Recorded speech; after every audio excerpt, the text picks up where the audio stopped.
Assalamualaikum warahmatullahi wabarakatuh. Izin memperkenalkan diri, saya Yahya Ikhlasul Furqon, perwakilan dari kelas E, ingin mempresentasikan tentang analisa sistem operasi dan daya produksi pembangkit listrik tenaga air. Saya di sini memiliki tiga anggota. Yang pertama Ilham Rasidin, yang kedua Salman Rahmatullah, yang ketiga itu saya sendiri Yahya Ikhlasul Furqon. Nah, yang pertama itu kita akan menjelaskan dari kinerja PLTA. Nah, yang kedua itu menjelaskan prinsip pembangkit PLTA. Nah, yang ketiga studi kasusnya.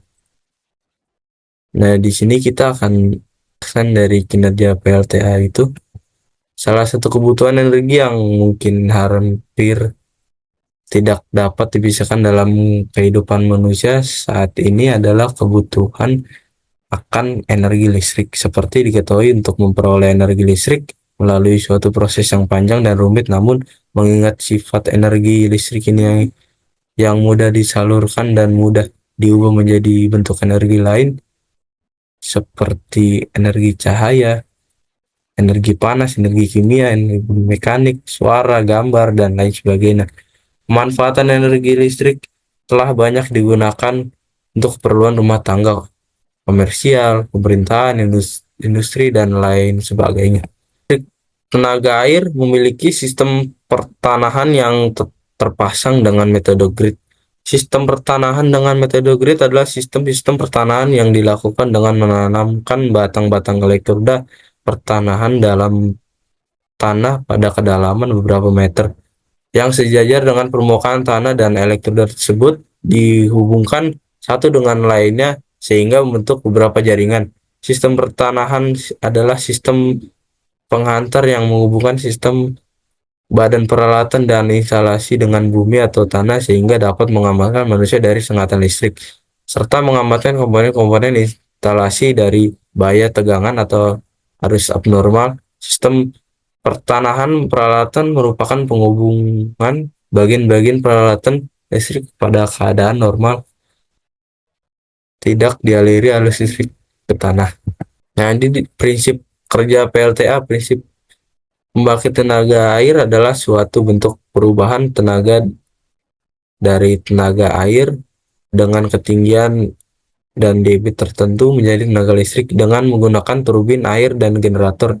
Daya atau power yang dihasilkan dapat dihitung berdasarkan rumus berikut. P sama dengan 9,8 dikali H dikali Q. Berikut adalah konsep sederhana dari PLTA. Musim sangat berpengaruh terhadap proses produksi pembangkit listrik tenaga air. Parakan kondang, karena lamanya musim penghujan di Indonesia memiliki jadwal tersendiri: 6 bulan penghujan, Oktober sampai Maret, dan 6 bulan panas, April sampai September. Tentukan kapasitas pembangkit listrik yang digunakan. Diketahui power set 1 unit 1,5 megawatt, 3 unit 2 megawatt, unit 2 megawatt dikali 3 ditambah 1,5 megawatt dan menghasilkan 7,5 megawatt. Slide selanjutnya, kapasitas pembangkitan tenaga air. P sama dengan 9,8 dikali H dikali Q.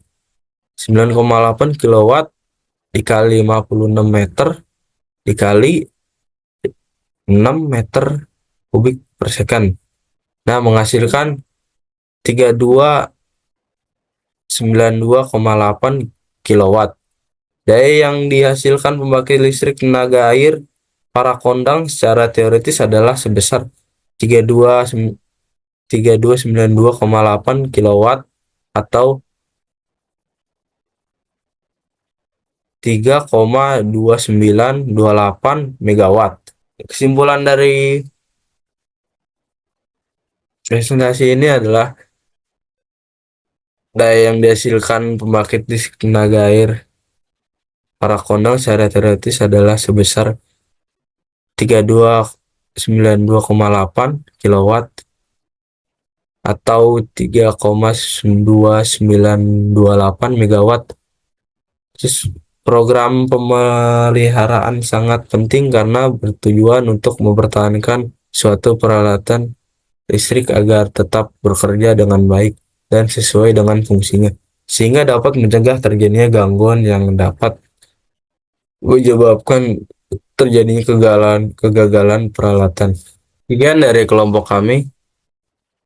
Wabillahi taufiq walhidayah. Wassalamualaikum warahmatullahi wabarakatuh.